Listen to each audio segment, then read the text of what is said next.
Hello, good morning, good afternoon, good evening. Thank you for joining us for our Global Blue Devil session today. We are going to wait just for an extra minute or two here before we go ahead and get started with today's presentation. We're so excited to be welcoming in the class of 2030 and hearing what you guys want to learn a little bit more about Duke. We have some great speakers today from different international spaces, and we're going to get started in about 2 minutes. So that'll be 9:02 a.m. Eastern time on my clock. So we'll let some folks continue to roll into our session and then go from there.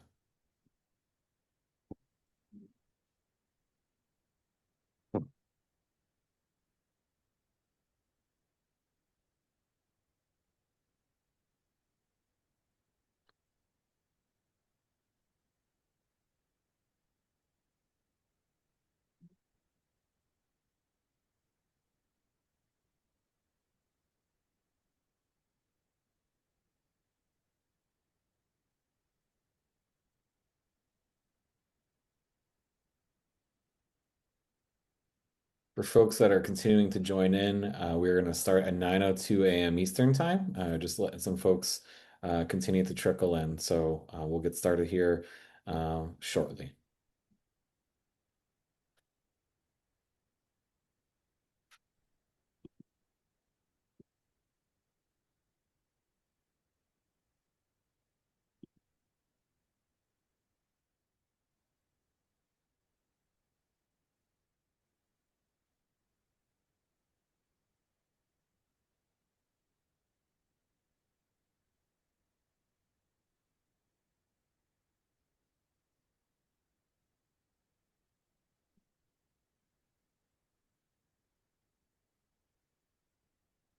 All right. Good morning, good afternoon, good evening. My name is Dr. Kevin Diarco. I am the Senior Associate Dean of International Students at Duke University, and I'm thrilled to be hosting our webinar today for our global community, the class of 2030. I'm sure that you've been hearing this, but I am so excited to be able to say congratulations and welcome to Duke. Duke is an incredible university, and you are joining an incredibly global place. We're going to talk a little bit today about the support systems that we have in place to be able to support our international community. I'm going to hand over and do some introductions of folks here who are going to be able to answer questions throughout today's session and also throughout the chat. And then I'm also going to have a formal bit of the presentation where I'm going to talk through a couple of different things that our office, the Duke International Student Center, or DISC, does to support international students at Duke. But first, I would like to introduce two members from the admissions team. I'm going to kick it over to Anne before we send it to my colleagues here in the Duke International Student Center. Anne? Thank you, Kevin. Welcome, everyone. We're so excited that you're here. Is my audio sounding crazy? Okay, so we're so excited that you're here. We welcome you to Duke. Congratulations. And my primary message, as the person here in the admissions office who oversees our international students admissions process, my primary message on behalf of the whole team is just thank you.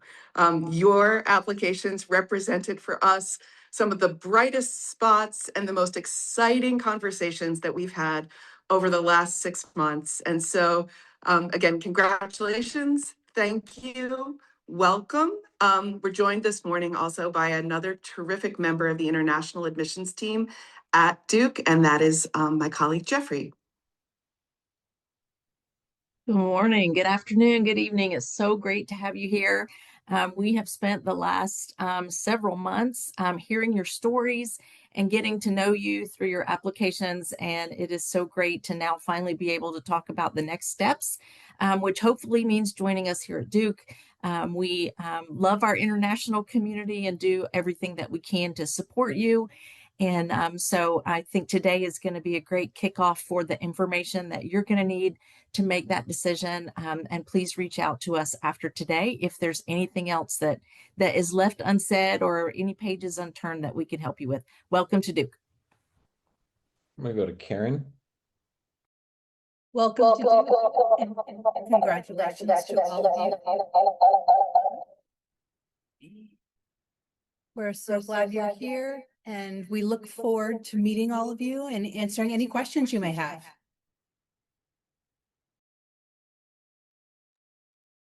Hi, I'm Elizabeth. I work in the Duke International Student Center, and I want to say congratulations for being accepted. We are so excited to welcome you and see you all in the fall. And we're excited to learn more about you and celebrate your experiences and celebrate your amazing accomplishments that you have. So we can't wait to see you in the fall. Thanks, everybody. As I mentioned, we are going to be um, going through a formal presentation. If you have questions throughout the session, please feel free to pop them into the chat. Karen and Elizabeth will be looking at this, looking at that throughout. Continue to share. Cool. Elizabeth, can you give me a head nod that you see my presentation? Thank you very much. Awesome. So I'm going to go ahead and kick into the formal part of our presentation. Like I said, we welcome any and all questions. We're going to do our best to be able to answer them throughout the session. But this is our big welcome. We are the Duke International Student Center. This is the class of 2028. So these are current juniors. This was after our convocation session in front of the Duke Chapel. Took a big picture together. And this was really the culmination of orientation week. It's the end of probably like a 10-day process of early move-in, experiential orientation. And Elizabeth's going to walk you through what that week looks like in a couple of slides here.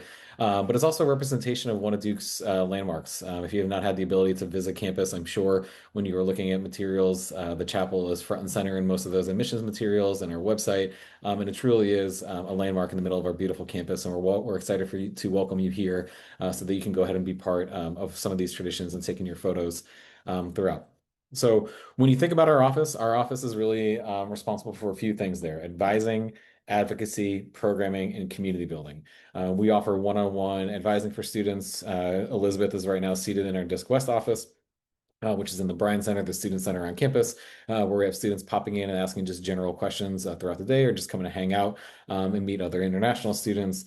We do a lot of community building, so a lot of programming around different cultural events and celebrations, and really trying to just help highlight and showcase our diverse student population here at Duke. And then also, we're here to advocate for you and to work with senior leadership, to work with your academic deans, to work with your academic advisors and say, hey, here are the needs of international students. We want to make sure that you are best being served. And our office is truly responsible for making sure, or being one of the offices that is responsible for making sure that you have an incredible experience here at Duke, both in and outside of the classroom. Our team, as you had the opportunity to mention, is made up of 4 staff members, the fourth of whom, Aza, was not able to join us this morning, but she is an incredible and invaluable member of our team who writes our weekly newsletter. So you hear from us throughout the semester, once a week, on our usually on Thursdays, with just information, resources, programs, events, things that are happening that we encourage students to read through, just to be able to see what's available to you.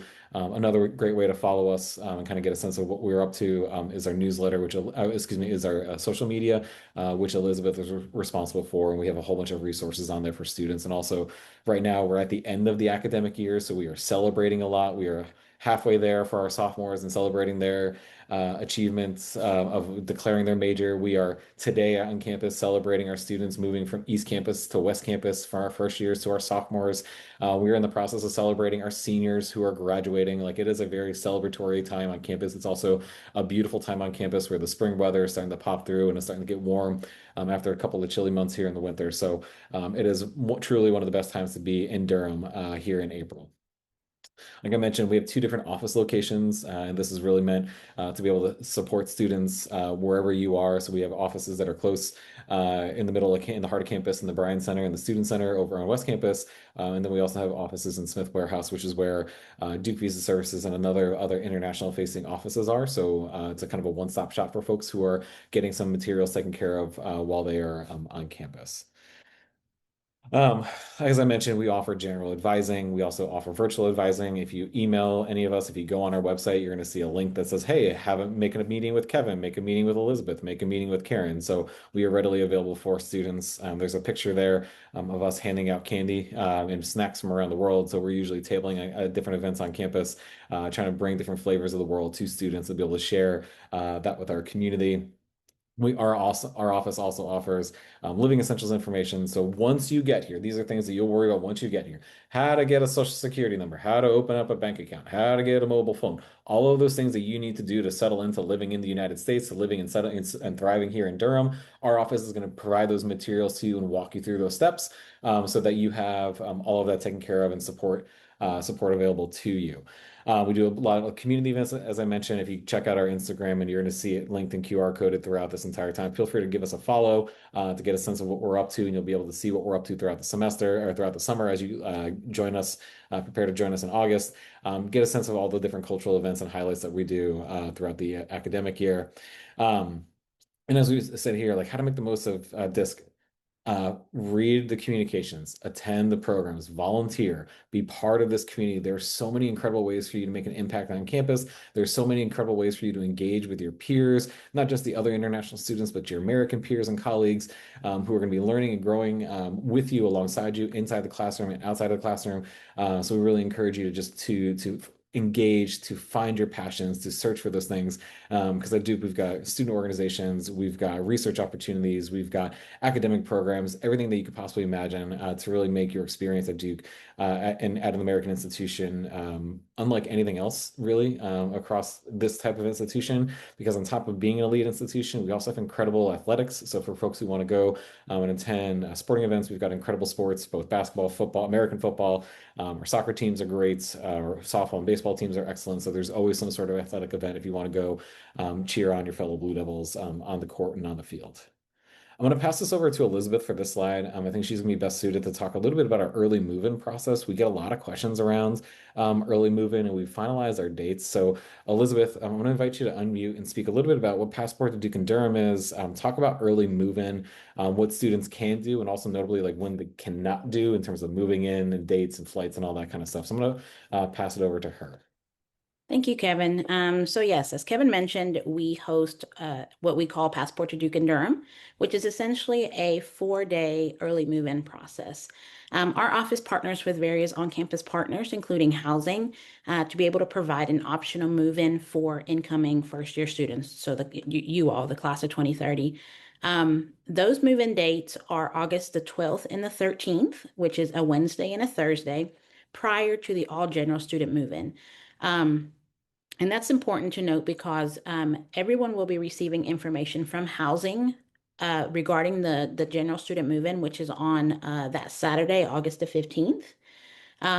But as I mentioned, we do provide that information. We will start providing that information in mid-May, giving you information on how, when the request form is coming in, some tips, some recommendations, and then some information that we'll need from you.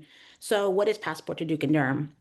As I mentioned, it's an optional opportunity for you all to move in. But most importantly, it's an opportunity for you to get to know your peers. We have a lot of events, a lot of social events, which include ice cream socials, dinners with our international guides, which are upper class student mentors that you'll get to know throughout the summer. We have our annual Capture the Flag game out in the backyard or the East Campus backyard in the dorms. We have a resource fair that provides opportunities for you to learn a little bit more about our on-campus partners, the identity centers, library, as well as opportunity to open up a bank account and or cell phone. We have various banks come in and cell phone providers. So if you are in need of that, they will be on hand. And this usually happens that Friday, which is the 14th. We'll have some snacks there as well. So it's a good opportunity to kind of get everything together before you have to go to orientation. It's a lot of fun. Like I mentioned, you get to know your peers, and we've heard from various students in the past that these are great opportunities to build those connections, those relationships with one another, and long-lasting friendships. So after early move-in, as I mentioned, we have the general student move-in, which is ran by our new student family programs office. There's going to be a lot of fun activities throughout the day. Usually a giveaway. There's also another smaller check-in resource fair, and just fun activities to kind of kick off experiential orientation, which begins that following Sunday. You'll Elizabeth, be, I'm going to pause there because there's a question, and I think this is a oh, good time to answer that question.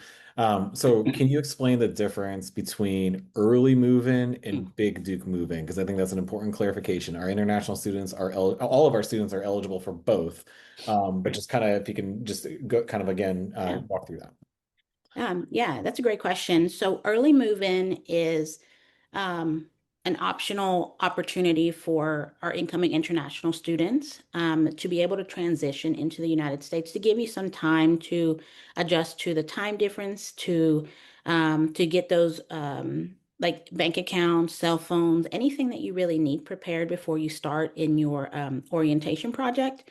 The Big Duke move-in is when all first-year students move in. Um, so the biggest difference between that is that the early move-in happens 4 days, 3 days, 3 or 4 days before the actual Big Duke move-in.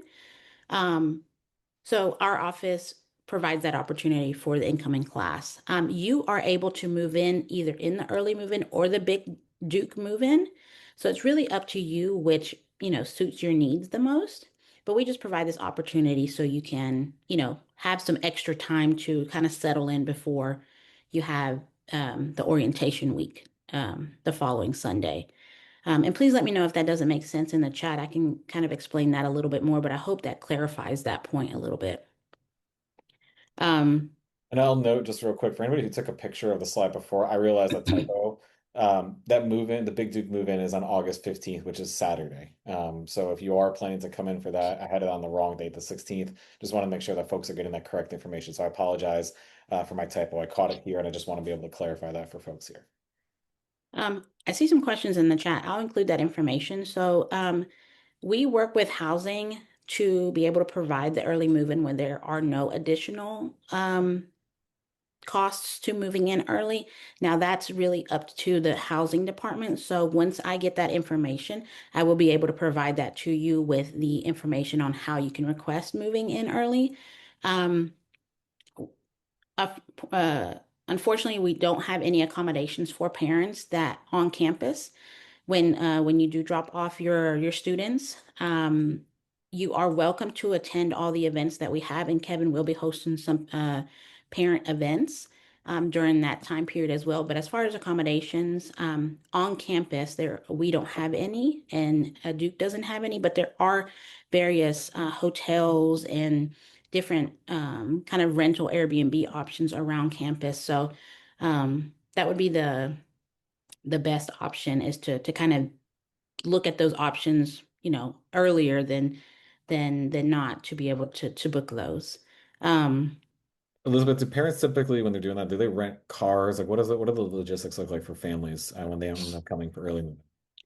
so I would say it depends on how far you're renting an Airbnb, for example.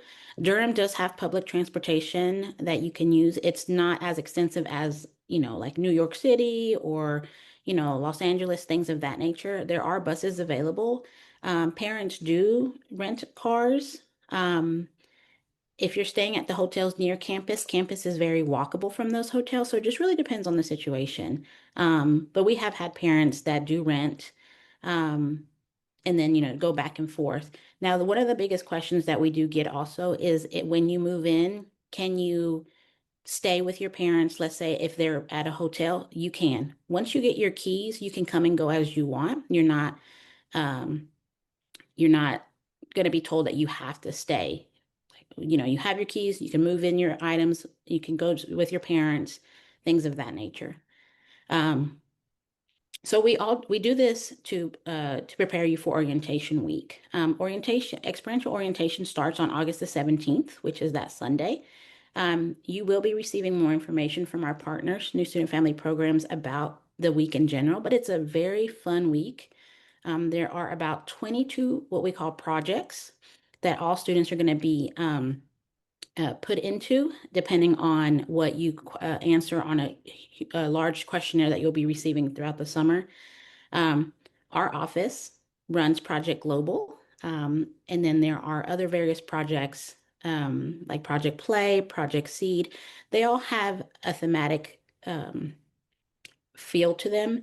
They help you learn about campus. They help you, once again, meet your peers. They help you integrate into the larger Duke community. So it's a big week of fun and learning to be able to help you adjust to the first day of classes. After the first day of classes, um, there will be several weeks of welcome throughout September. It's the first 6 weeks after classes. Those are all themed, so you'll have 1 week of um, the Identity Centers, 1 week of Duke Technology, 1 week of Duke Arts, and those weeks are meant to also welcome you and orient you to the on-campus partners that we have. So, with that being said, from August the 12th to October, you'll have all these fun activities, all these opportunities to learn about Duke and to mingle with your peers. So, it's very intense, but it's a lot of fun. I highly recommend that you go to as much as you can because Duke is a large place, but also this will help you get to know a little bit more about the opportunities and resources and meet people like us that are excited to welcome you. So if you have any questions, please feel free to throw them in the chat. I'll answer them as best as I can. Once again, you don't worry, you'll start to get this information from me in newsletters in probably late May, early June. But feel free to ask us any questions in the meantime around the specific dates. Um, I think that's it. So, Kevin, I'm gonna give that back I to have, you. yeah, I've got two questions I'm gonna kind of answer here in a second here, but I think there's one other question we sometimes will get during early move-in. When students are moving to the US, you're flying here, usually you get one, maybe two suitcases that are each 23 kilos, and that's pretty much like clothes, toiletries, stuff like that. And it is going to cover things like bedding, towels, other things that you're going to need for your residence hall. Can you talk a little bit about, and I want to note here, we're going to be emailing logistics to people, but I just kind of want to put it into folks' ears of like, as they're trying to figure out like, what is this move going to look like to Durham? What is Duke doing to help international students through like mail, e-commerce, and getting them set up in August? So that's a great question. So we're working with our postal service on campus here to be able to um, have the packages that you order. So anything from, Amazon, for example, to have those packages delivered to a central location on campus when you move in. So, for example, if you're planning on moving in on August the 13th, you'll be able to not only pick up your keys from housing, some fun snacks from us, get to meet us, but also pick up those packages that you sent yourself. That way, that ease of transition is a little bit better. And then we also have our iGuides and some volunteers on hand to help you get not only your items, your suitcases, but also those packages and help you bring those to your dorm. So, um, we're trying to make that as seamless as possible. So, once again, yeah, all that and then I'll send some information on what addresses you need to include on those packages come in the summer. Once mailing sends me that information, but you are able to order those things and those things will be delivered once again to the door, either the dorm that you're living in and or central location on East Campus where you're able to pick that up when you move in. So you have items like bed sheets or towels or things like that that you may not want to necessarily pack in your suitcase to give you a little bit more room, but you'll have access to that right when you move in. Wonderful. Thank you, Elizabeth. I'm going to go ahead and answer a couple of questions here from the Q&A. So one, somebody asked, are international students allowed to stay in the dorms during winter break, or do they have to find somewhere else to stay, like a hotel? The answer is yes, they're allowed to stay in the dorms, and you're allowed to stay in the dorms. There is usually a fee associated with that if you're staying in the residence halls from between fall and spring semester. You meet with our office and we can help support you kind of throughout that and answer anything you may have. But that is the general process for winter housing. Our office offers limited programming for students who decide to stay here for winter housing. And we'll be communicating more of that information come September, October, as folks start to make their plan for the winter break. For the second question there, how are rooms, our dorm rooms a two-person room and how are roommates assigned? That's random. So there are singles and there are doubles. There's a mix of different residence halls. You're going to get a questionnaire from Housing and Residence Life. in probably May, June, somewhere in that range. And then folks start to receive information about their housing assignments in June, July. So be on the lookout for information from Housing and Residence Life. I think the thing that's important to note is like Duke is not going to send you all of the information all at once. It's going to come like week by week. We're going to kind of structure it so that you're getting bits of information. So if you're not getting it in early May, that's because you can probably expect it in June. So just keep that in mind that we're going to continue to provide information, and you have a number of different offices that are going to be supporting you with that. So Fariza asked, does Duke have a pre-first year program with preparatory classes before the first semester? Great question. We do not. So your I-20 is going to be for the first date of classes, which is August 24th. So we have no classes available for first year students, international or domestic.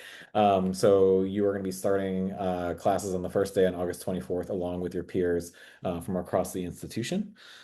And then, is there a place to store luggage during the year once you've unpacked? Thank you. Great question.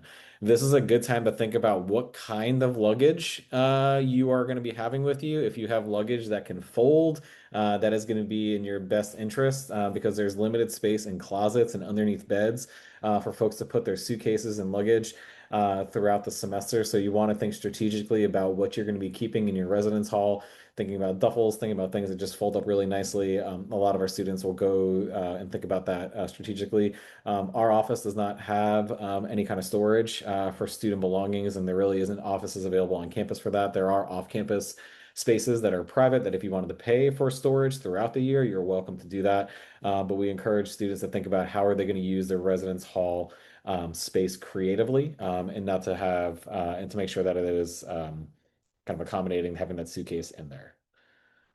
And then another good question here. Do international students room together or are they going to be rooming with US residents as well? Yes to both of those. So that's part of the randomized process is some of our international students end up with international students as their peers. Some of our international students end up with American students as their peers. It's really kind of just the randomization of it, and you're never going to know what it's going to look like until you actually get here. I will say that if you are in a single you are going to be on a floor with people from across the United States and really across the world. If you're in a dorm, you may have a roommate from here in North Carolina, from California, from New York, or from another country. But you're going to be sharing a floor with students from around the world. So just kind of thinking about what does that look like in the living space itself.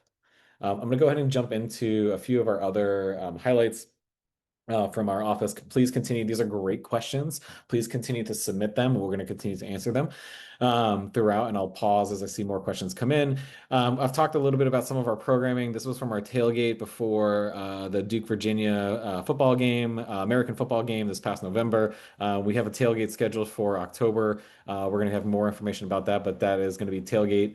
It's going to be on, I believe it's going to be on October 17th against the University of North Carolina, who is our big rival. So we will be out. And if you're not familiar with tailgates, that is a kind of like the pre-celebration excitement build up to an American football game or kind of an American sports game where people are eating like a barbecue, hot dogs, hamburgers, that sort of a thing, playing games, getting excited, getting hyped up, listening to music, and then going in there. So this is just a highlight from the event that we did this past November. And as I mentioned, we do programming throughout the year, Lunar New Year. We're in the process of celebrating our students through our international awards, through graduation brunch. And then as we come back around in the academic calendar, we're going to celebrate American Thanksgiving with our Friendsgiving dinner. Families are welcome to come and join us during Family Weekend. We do some Family Weekend program here in Durham. We just do a lot throughout the entire academic year to support our international community. These are just a few of our photos from some of our programs that we've had in years past. We're always out on the Bryant Center Plaza. You can see us tabling there in the upper right. And then again, some tailgates and family weekend celebrations leading up to it. We do a lot just to be able to connect students. Like I said, there's holy celebrations, there are cultural celebrations. We welcome students back. We just try to create an environment that is welcoming for our international students where they have the opportunity to meet other international students. We bring our undergraduates and our graduate and professional students together to the best of our ability. And it's really just an incredible time for us to be able to connect with folks throughout the entire academic year. Want to highlight just a few programs here just to kind of give a sense of some of the things that we do. Really, the biggest thing that I want to highlight out of all of these is the last bullet point there, our Global Engagement Microgrants program, or our GEMS. We offer funding for students with incredible ideas. So, we've got large student organizations on campus that are, we have a Chinese Student Association, Indian Student Association, we've got a Brazilian Student Association, and we've got, a whole bunch of different clubs on campus, but we also have a lot of students who may be one of the only people from their country here. So there's about 90 countries represented for undergrads. We have about 130 nationalities represented on campus across about over 5,000 total international students across our undergraduate and our graduate and professional programs. So this is a great way for students who may not have a club that want to celebrate their culture and bring a taste of their culture, whether it's through food, through a cultural celebration. Just really a great opportunity for us to be able to highlight some of the unique things that are happening on campus. We are supporting, for example, there's a African graduate African professional student conference this semester with that organization. So we're providing funding for them to be able to host that. We've done events with different organizations, different students throughout the year. There's going to be one of our groups is doing a conversation on Korean beauty trends next week. So it's truly kind of like whatever is of your interest. If you don't see it on campus, we will fund your idea because we want to make sure that your interests are represented at Duke. And I think that that's really important to us as we think about how do we make sure that like your voice, you are seen, your culture is seen, and other people get the opportunity to engage with that. So we're here to be able to help you out with that. We are part of the Division of Student Affairs, and I think this is important to know as you're coming to an American university. You are supported in the classroom with faculty, academic advisors, you've got quad advisors, you've got a whole bunch of folks that are supporting you academically. And our office is part of the Dean of Students office, which is part of the Division of Student Affairs.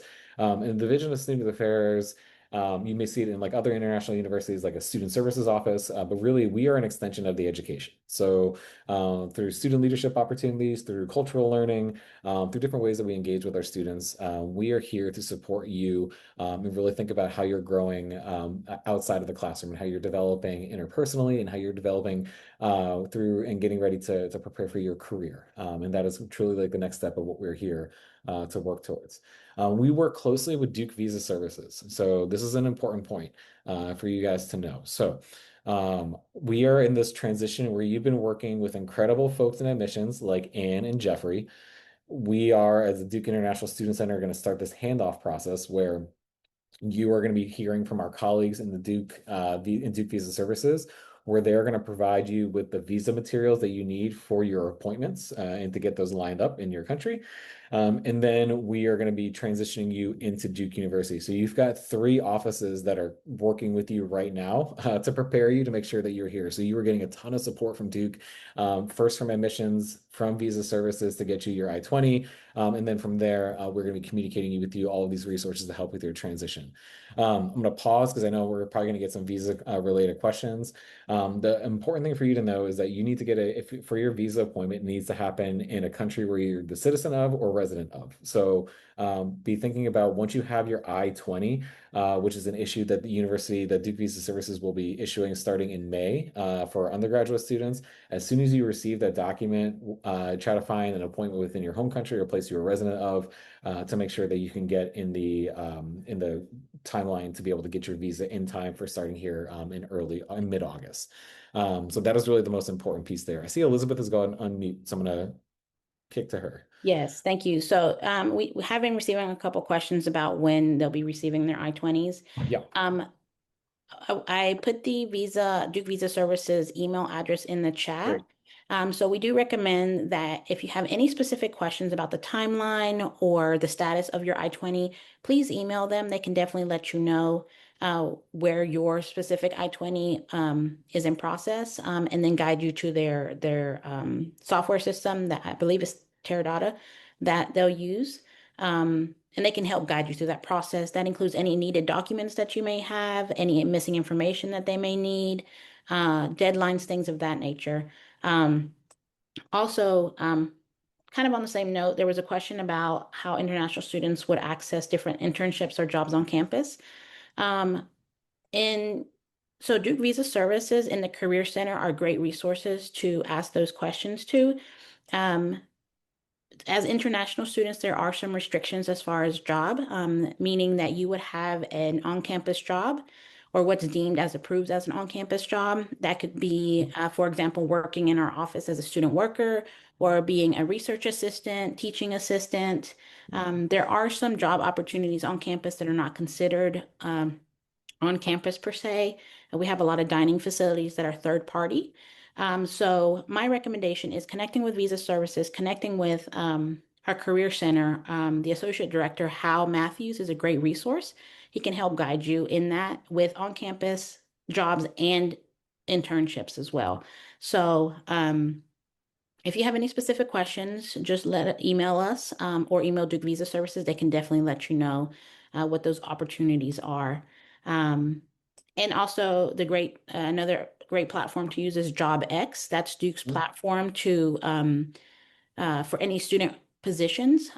So like, for example, if our office is hiring, we would post that job in JobX. It's never too early to look through that because some offices do post those jobs throughout the summer. Um, so if you have any specific questions about internships, things of that, just email Duke Visa Services or the Career Center and they can help guide you in that direction. Thanks, Elizabeth. And we typically see a lot of our students are, if they're getting internships here in the United States, you can do that as early as the end of your first year. There's a process for that, and we're going to be providing those materials to you. A lot of students, if they're seeking internships, they're also sometimes looking at it in their home country as well. So there are opportunities both here in the United States and also really around the world for folks. And Hal and other folks on campus are going to be able to help you with your resume materials, your interview prep to get you ready for those opportunities. Really, the key thing is you just want to be thinking about how are you exploring different career options. When you come to the United States, intentionally, you're not at Duke. We have students declare their major in their second year because we want students to take a variety of classes. Sometimes students come in and they want to major in one thing, and then they take some interesting classes and they pivot to a different thing. So really, we want students to be open to different opportunities, to explore, to engage in the classroom, and really just to be thinking about like how do you maximize all of the opportunities here at Duke. Um, we're kind of getting to the end of the formal part of our presentation. So this is like a great time. If you have a question that's been bubbling up and you're like, I wonder if they're going to talk about this, go ahead and pop that into the chat now. We really appreciate folks who have been able to ask. And then we're going to go from there. So staying connected, again, our newsletter, social media, and then you're going to start to receive some information from our colleagues in new student and family programs. And then here's the big thing. If you're on social media and you want to be able to follow us, you kind of get some good, just good resources out there. There's a lot of tax stuff, just going to be honest with you. You don't have to worry about taxes now, but tax day in America is on April 15th. So this month is usually we have a lot of tax information. So that's not typical that we're as tax heavy as we are right now, but just a fair warning that there is some tax information on there. But this is a great way for us to follow us throughout the summer. I'm going to go and start to answer some of these questions that are popping in. So for net IDs, you are going to start to receive your net IDs in early May. If you haven't done so already, students are going to be able to access resources once they've officially matriculated over to the university. So your net ID, for folks who don't know what that is, it's going to be an alphanumeric number that is your email, basically, and it's going to give you access to things that are behind a Duke shibboleth for sign-in. So for example, mine would be KAD94. So if you ever want to email me, you can just email me at KAD94 at duke.edu. And everybody's going to have their own, and that is yours. So that's how you access your Duke Hub and a bunch of other resources there. So just thinking about what that looks like, I think is really important. Is it possible to talk a bit about the Focus and Constellations programs? This is where I'm really appreciative that our admissions folks are here. They may be a little bit better to be able to speak about Focus and Constellations. And are you able to talk a little bit more about that? Sure, happy to. Thanks, Kevin. So acknowledging that I am not the best expert on this, I can give you at least a primer. You will be getting tons more information about this. All first-year students at Duke will choose either the Focus program or Constellations. Both of these offer the opportunity in the very first year for really small seminar discussion-based classes where you'll have close connections with faculty. And both of these programs also adopt a sort of interdisciplinary approach to learning. This is also something that's really important and if not distinct, at least unusual about the approach at Duke, that there is such an emphasis for undergraduates even right away in your very first year, to have this interdisciplinary approach and to have close contact with professors. We recognize that realistically, your first year at Duke is also the time where you may be in some larger classes. The vast majority of classes at Duke are small. Something like 90% of the classes at Duke have less than 35 students, and most are significantly smaller than that. But because you may also be in a larger class, we have engineered this really great opportunity to make sure that that is balanced by small classes in your first year. The primary distinction between focus and constellations has to do with the housing component. So focus students, those who are taking the same focus topic, will live together in a dorm along with a lot of other students. So you're not isolated. Say that there are about 20 focus students in a dorm of about 150 people. So you're spread out, but you have the opportunity to continue your conversations in the hallways of your dorm. You have a residential component, whereas the Constellations program does not have that residential component. So it is up to you what you might choose. Both are great opportunities and really intentional, which I think is something that characterizes pretty much everything we do at Duke. Kevin, you might have something to add there. No, that was excellent and better than I could have been able to explain it. So thank you, Anne. I really appreciated your expertise there. So thank you for sharing. I Thanks. want to know, and I see something in the chat. I'm going to kick it over to Elizabeth here. But I want to note that a lot of our resources. So I have my fun fact is I moved to Duke also from abroad. I'm an American citizen, but I was living abroad, and there's some questions about like, are these resources available for U.S. citizens? And the question is absolutely yes. Like what we're providing here are resources for a global community, but really for folks that just need that extra support in that extra couple of days. And when we're talking early move in here, and if you do need to open a bank account, you need to do all these different pieces. It is slightly different as a U.S. citizen who may already have a social security number and all those different pieces. But we're certainly here to be able to help anybody's transition into Duke University from there. So, Elizabeth, I see you went on mute, so I don't know if you wanted to jump in. Yes, there's also a question about healthcare Great facilities at question. Duke. I can start, please, anyone jump in. Yeah. The Duke University, is attached to the Duke Hospital. So it's not that far of a walk. So if you are in need of any specific medical care, the hospital is right there. It's readily available. But also we have a student health center here on campus that we recommend that students access first. So, for example, if you have a cold or something mild, then we recommend going there first. One thing we do tell students is don't go directly to the emergency room because it is high cost. So if you do have a cold, for example, we recommend the student health services prior to emergency room. But all of those facilities are accessible to you. We also have CAPS, which is our like therapy or things of that nature available to students as well, and that's on campus. And I believe they also have a dentist office on campus as well that students can access. So with that being said, you have various opportunities here on campus and then also attached on the Duke University hospital side. So it just really depends on what you need. There are all kinds of options. I don't know if anybody else wants to add anything to the healthcare specific. Um, So, a great question about health insurance. So, I'll jump in there.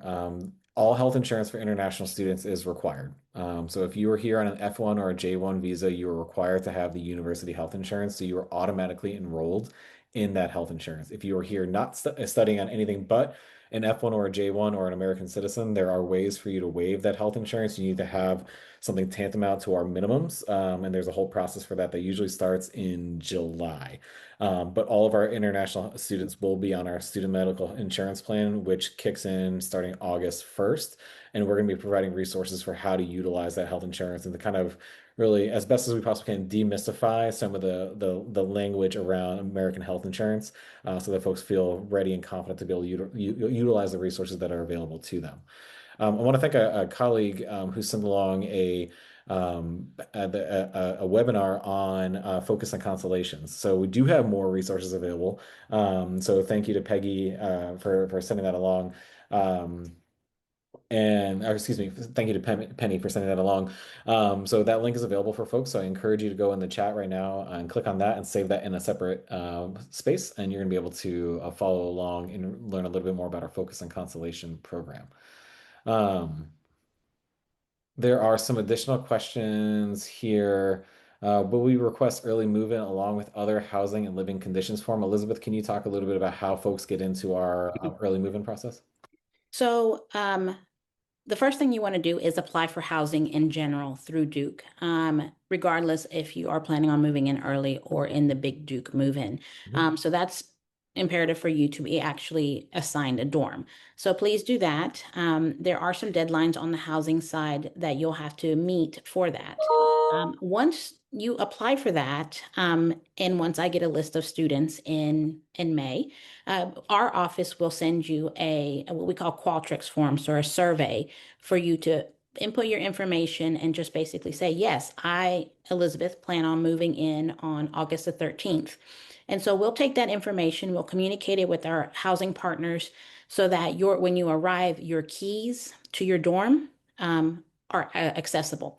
That way, it's essentially a check-in process. So once again, apply through the housing portal. You'll get some information directly from housing for that, for your dorms, requesting whatever dorm type that you would like. And then probably in June, once housing starts to actually assign you to the dorm rooms, we'll give them that information that, Elizabeth, Karen, and Kevin are moving in on August the 12th. So it's two separate forms, but I promise it'll be very easy. So once you get that, then our office will let you know and confirm that you have been, you know, we've given your information to housing.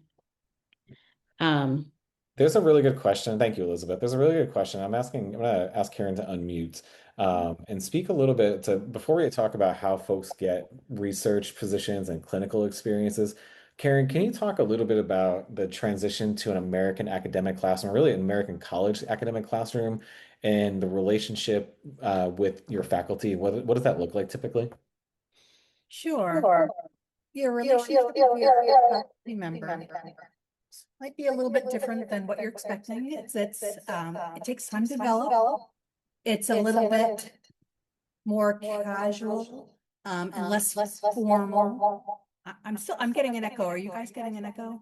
Yeah, I'm sorry. It may not be the best. You were having that earlier, so I don't know what the challenge is. I may be able to jump in and just kind of answer my own question. It may just be a little bit easier for audio purposes. Sorry about that, Karen.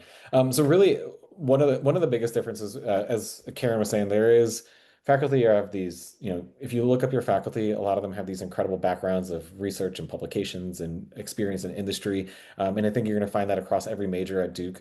And really, the expectation in an American institution is for you to create a relationship and for you to make time to meet and work with your faculty, because really those relationships are key to understanding what's going on in the classroom. We have a lot of students who, especially if they're having challenges academically, this is a great opportunity for you to get that one-on-one coaching with a faculty member, but also for folks who are interested in research. And this goes into Anonymous's question from 9:38 a.m.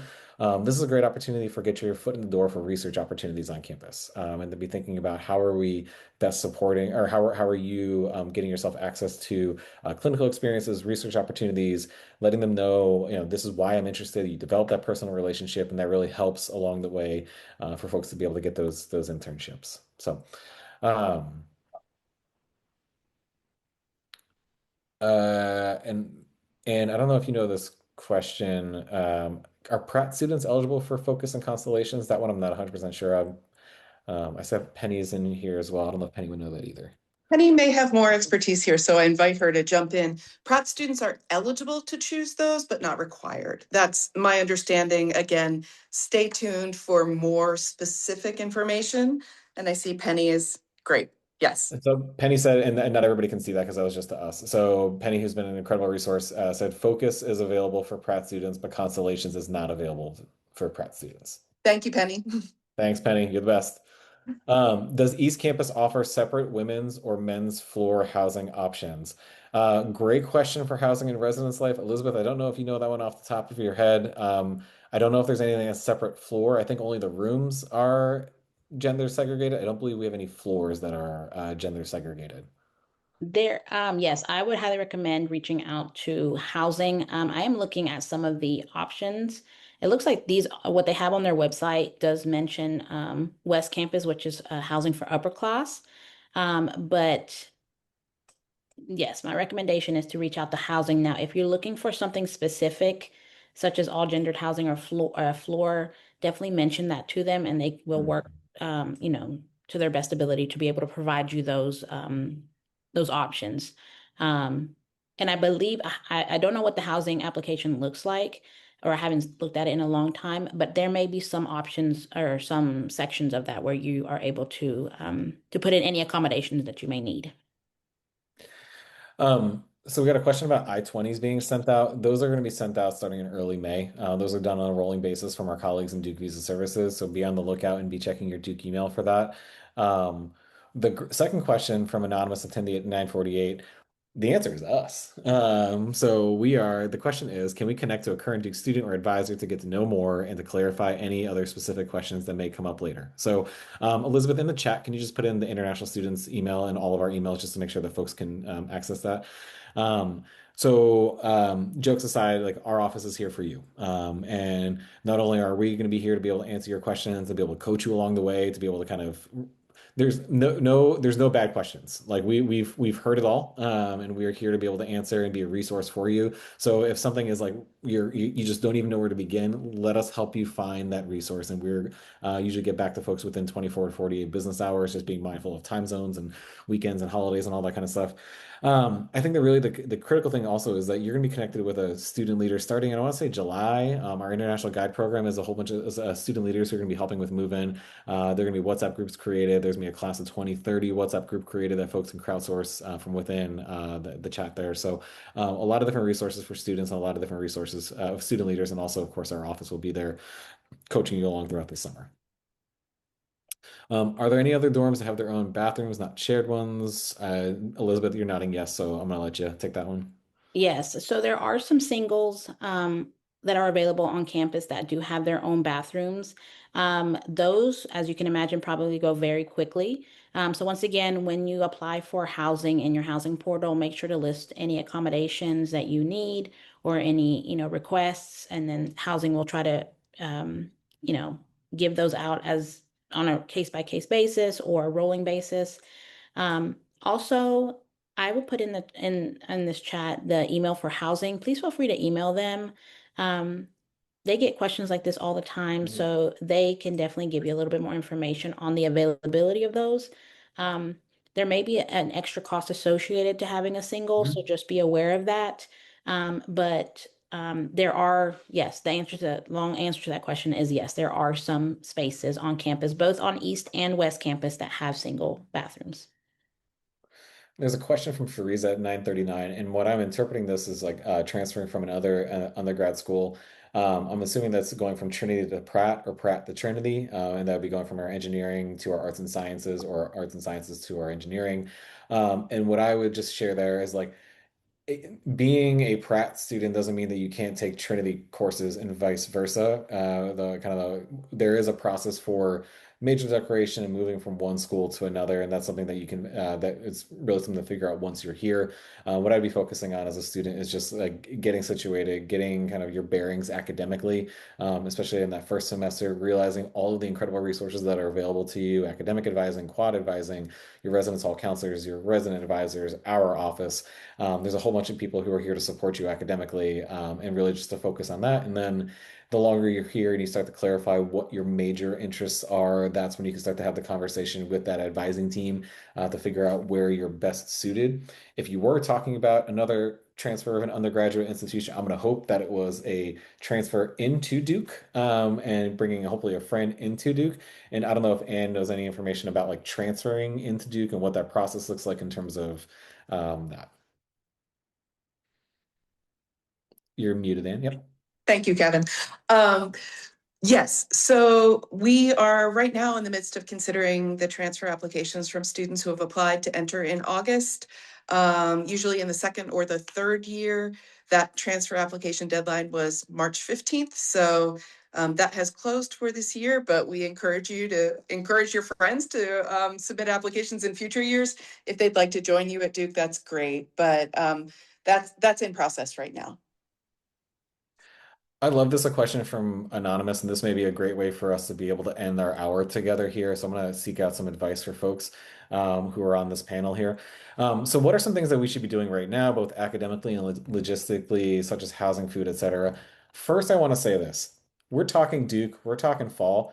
Celebrate being a senior and graduating high school and spending this time with your family and friends. Like that's should be the number one priority that you have. You got a lot of exciting things that are happening. You should be excited about all the next steps, but be in the moment, be where your feet are as best as you possibly can, because this is also an incredible time in your life. It's an exciting time in your life, and I really hope that everybody is taking advantage of that. So my first piece of advice is like celebrate the now.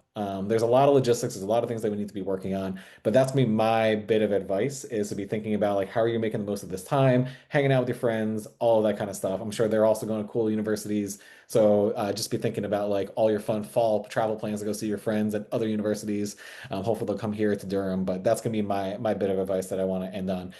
I see Anne is unmuted, so I'm going to kick it over to her for a piece of advice. Thanks, Kevin. So thing number one, for anybody who has not yet accepted your admissions offer, please do that. Because we can't start any of the rest of this.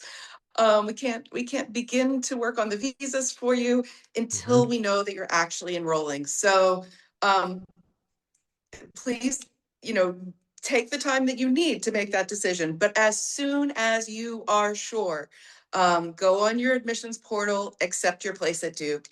And I hope that additionally, with the information that you've received today, you can do that more confidently, knowing that you will be entering a community where you'll get a lot of support. We guarantee that we will provide you housing on campus. For those of you who are receiving need-based financial aid, all of these additional needs or additional costs are considered in that. So please don't be nervous about that component. And most of all, know that we can't wait to welcome you. Jeffrey? I'll just add, trust the process and be patient. We go through this every year, and I know it seems like a lot and it's overwhelming, but the resources are definitely in place to help make that transition for you. So reach out, ask the questions, and trust the process. Elizabeth? My recommendation after everything that everyone has said so far is to check your Duke email. Most, if not all, the information that you'll be receiving throughout the summer from any of the on-campus partners will be sent through your Duke email. So there's a lot of information there that with housing, with your food plan, with anything logistic wise that you'll need to check or be aware of. We'll also be sending that information for early move-in to your Duke email. And our iGuide upper class student mentors will be connecting with you all there as well to be able to check in, to answer any questions that you have, things of that nature. So definitely check your email. I'm going to do a plug. Follow us on Instagram. We're going to be putting a lot of the same information on our social media throughout the summer and a lot of fun things that we have coming up. So check that out. You'll see some videos from all of us to get to know us a little bit better. And also feel free to email us. If you have any questions, please let us know. Like Kevin said, we've heard all the questions. So anything that you are, worried about or concerned about or just need some information about, just feel free to email us. So I would say that that's probably the biggest things, and then get excited. Duke is a fun place, so you're gonna have a lot of fun. But yeah, check your email. And I'm going to share Karen's advice from the chat for folks in case you're not able to see it. Relax. You're not expected to know everything before you arrive. There are people here to help you out, so be sure to reach out. So, I'm going to end by saying again, congratulations. We're so excited to be welcoming you to Duke, and we hope to see you this fall. And you're going to be hearing from us throughout the summer. Please feel free to reach out if you do have any of those questions. enjoy the next couple of weeks and months, and we're looking forward, like I said, to welcoming you and your families this August. Take care, have a great day, and we hope you enjoy the weekend. Bye-bye.